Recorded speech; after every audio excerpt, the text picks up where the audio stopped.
প্রলয় উল্লাস। এই প্রলয় উল্লাস শব্দটার মধ্যে আমরা পাই প্রলয় আর উল্লাস। অর্থাৎ প্রলয়কালীন যে উল্লাস, ধ্বংসকালীন যে উল্লাস, বিনাশকালীন যে উল্লাস বা আনন্দ, সেটাই বিদ্রোহী কবি কাজী নজরুল ইসলাম তার অগ্নিবীণা কাব্যগ্রন্থের অন্তর্গত প্রলয় উল্লাস কবিতায় ধরতে চেয়েছেন। এই কবিতায় কবি দেখিয়েছেন অনাগত, অর্থাৎ যে কখনো আসেনি, সেই অনাগত ভবিষ্যৎ ভয়ঙ্কর রূপ ধারণ করে ভারতে আসছেন।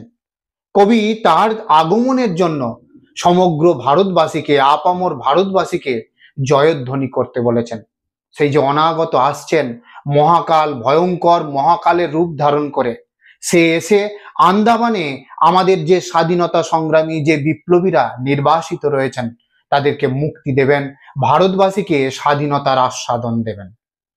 সেই অনাগত ভবিষ্যৎ ভয়ঙ্কর রূপী তার জ্বালামুখী চেহারায় রয়েছে, তার বুকের মধ্যে রয়েছে রক্তাক্ত তরবারি দোদুল্যমান অবস্থায়। সেই যে ভয়ঙ্কর অনাগত রূপকে কবি তার প্রলয় উল্লাস কবিতায় অঙ্কন করেছেন, সেটা আমি আগের ভিডিওতে আলোচনা করেছি। আমি তার পরবর্তী অংশ আজকের এই ভিডিওতে শব্দার্থ সহ আলোচনা করব। ভিডিওটা সম্পূর্ণ দেখলে আশা করি তোমাদের এই কবিতাটি পরিষ্কার হয়ে যাবে এবং নিজেরাই এই কবিতা থেকে আগত প্রশ্ন উত্তর সমস্ত উত্তর করতে পারবে। যদি ভিডিওটা ভালো লাগে অবশ্যই আমাদের চ্যানেলটি সাবস্ক্রাইব করো এবং লাইক, কমেন্ট, শেয়ার করো।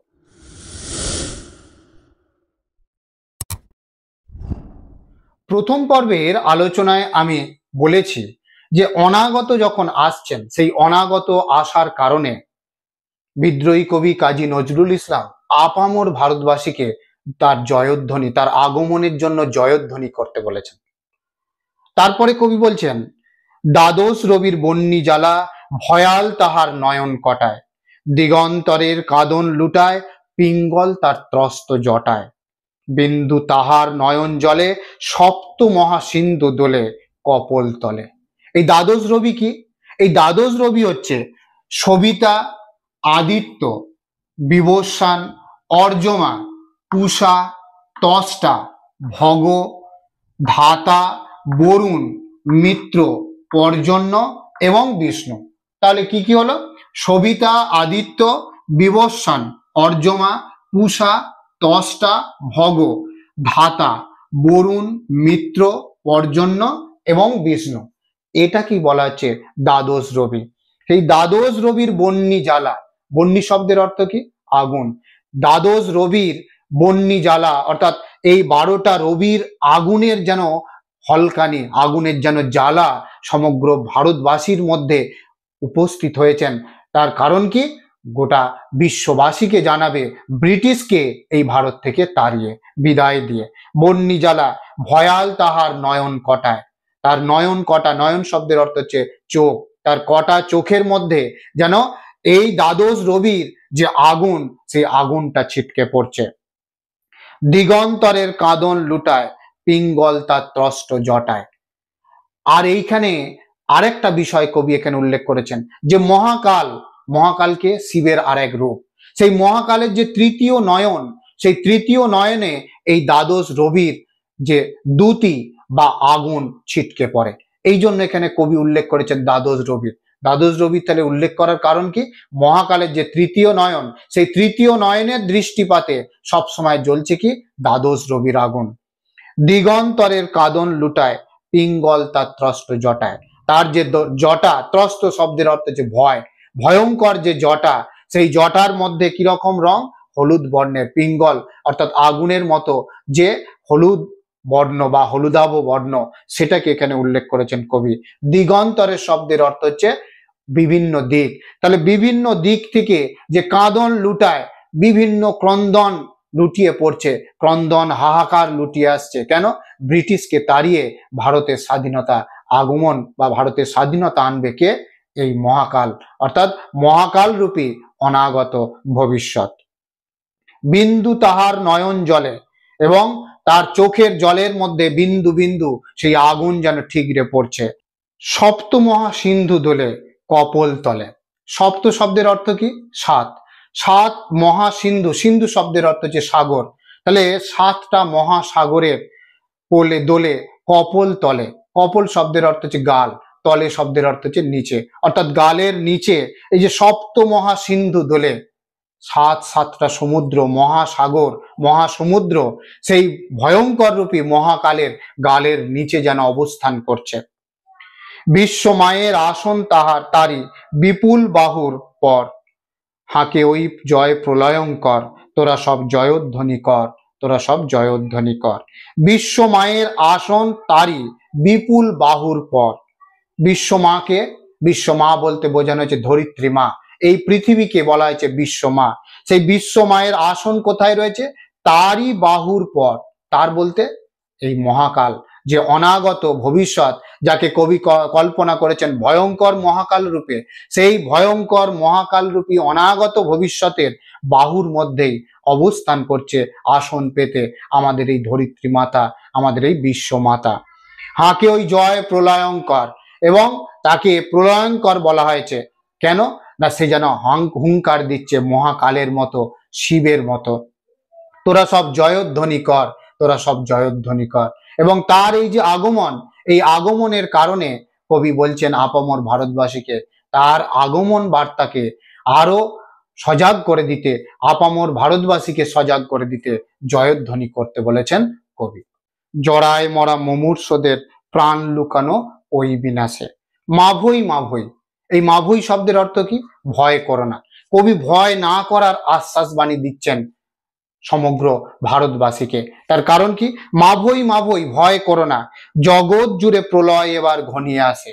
সমগ্র জগতে এই প্রলয়, এই ধ্বংস, এই বিনাশ যেন ঘনিয়ে আসছে।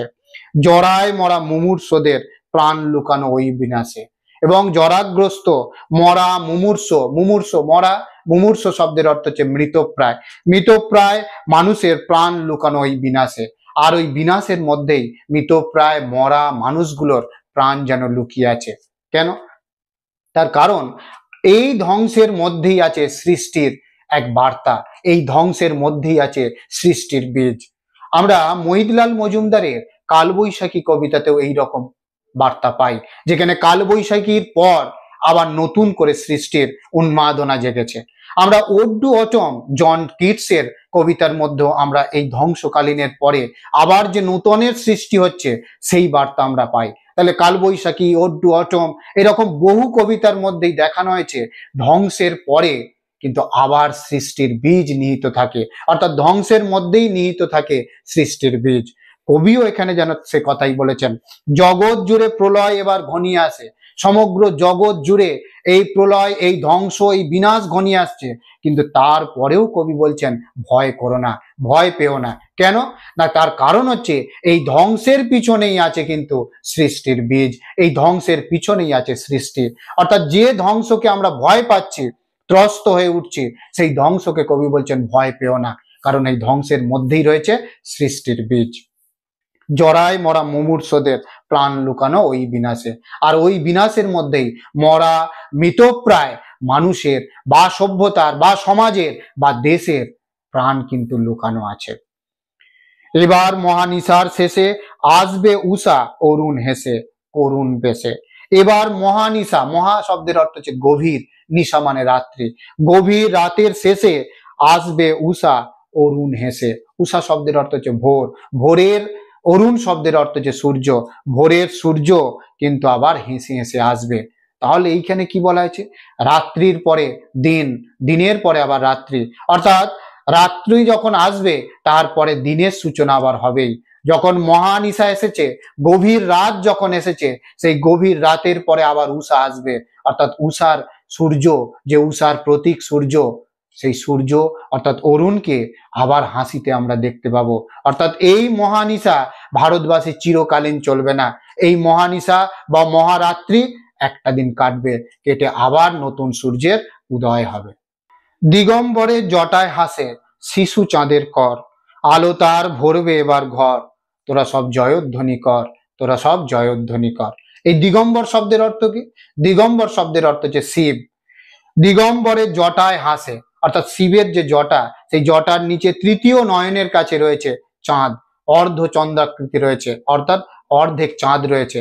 এই অর্ধেক চাঁদ থাকার কারণে কবিতাকে বলেছেন শিশু চাঁদ। সেই শিশু চাঁদের কর, কর শব্দের অর্থ হচ্ছে হাত। তাহলে শিবের তৃতীয় নয়নের কাছে যে অর্ধ চাঁদ আছে, সেই অর্ধ চাঁদকে বলা হয়েছে শিশু কর। তার আলোয় গোটা শিবের দেহ ভরে উঠবে, অর্থাৎ মহাকালের দেহ আমাদের কাছে আলোকিত হয়ে উঠবে এবং সেই আলোয় আমাদের ভারতবাসী আবার স্বাধীনতার আস্বাদন পাবে, স্বাধীনতার স্বাদ গ্রহণ করবে। আলো তার ভরবে এবার ঘর, এবং সেই শিশু চাঁদের আলোয় গোটা ঘর, সারা ঘর ভরে উঠবে। ভারতবাসীর প্রত্যেকটা ঘরে আলো ভরে উঠবে। আর তার সেই আগমনের জন্য কবি বলছেন, তোরা সব জয়ধ্বনি কর, তোরা সব জয়ধ্বনি কর, তোরা সকলেই তার আগমনের জন্য জয়ধ্বনি কর। ওই সে মহাকাল সারথি রক্ত তরিত চাবুখানে, রনি ওঠে রেশার কাঁদন বজ্রগানে ঝড় তুফানে। ওই সে মহাকাল সারথি, মহাকালের সারথি, সারথি শব্দের অর্থ হচ্ছে যে রথ চালায় তাকে বলা হয় সারথি। আর এই মহাকালের রথ সারথি অর্থাৎ রথের চালক রক্ত তরিত চাবুখানে, তরিত অর্থাৎ বজ্র, তার চাবুক কি? বজ্র। রনিয়ে ওঠে, রনিয়ে ওঠে শব্দের অর্থ শব্দ করে ওঠে। রেশার কাঁদন, রেশা শব্দের অর্থ হচ্ছে ঘোড়ার ডাককে বলা হয় রেশা। সেই ঘোড়াকে যখন রক্ত চাবুক, বজ্রাঘাতের মতো চাবুক মারা হচ্ছে, তখন সে যেন কেঁদে উঠছে বজ্রগানে ঝড় তুফানে। আর বজ্রগান অর্থাৎ যেন এখানে ঝড় তুফান বজ্রপাত বয়ে আনছে। খুরের দাপট তারায় লেগে উল্কা ছুটায় নীল খিলানে। খুরের দাপট, ঘোড়ার খুরের দাপটকে কেন বোঝানো হয়েছে? সেই ঘোড়ার খুরের দাপটে যেন তারায় তারায় আগুন লেগে যাচ্ছে এবং সেই আগুন উল্কার মতো ছুটে যাচ্ছে কোথায়? নীল খিলানে। খিলান শব্দের অর্থ কি? খিলান শব্দের অর্থ হচ্ছে ইট পাথরের গাঁথুনি বিশেষ বা গম্বুজাকৃতির স্থাপত্য। এইখানে নীল খিলান বলতে বোঝানো হয়েছে গম্বুজাকৃতির আকাশকে।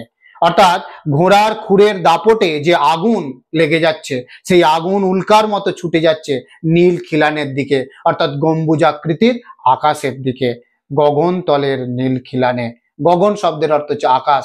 আকাশের নিচে যে নীল খিলানের মতো অবস্থান করছে আকাশ, গম্বুজাকৃতির আকাশ, সেই আকাশের দিকে যেন ছুটে যাচ্ছে এই আগুন, ঘোড়ার খুরের দাপটের আগুন। এরপরে কবি এই অনাগত মহাকাল, মহাকাল চন্দ্ররূপে অর্থাৎ ভয়ঙ্কর মহাকালের চিরসুন্দরের যে বন্দনা গীত করেছেন, যে বন্দনা করেছেন, সেটা আমি এর পরবর্তী ভিডিওতে আলোচনা করব। ভিডিওটি কেমন লাগলো তা কমেন্টে জানিও, আর ভিডিওটি ভালো লাগলে আমাদের চ্যানেলটা অবশ্যই সাবস্ক্রাইব করো।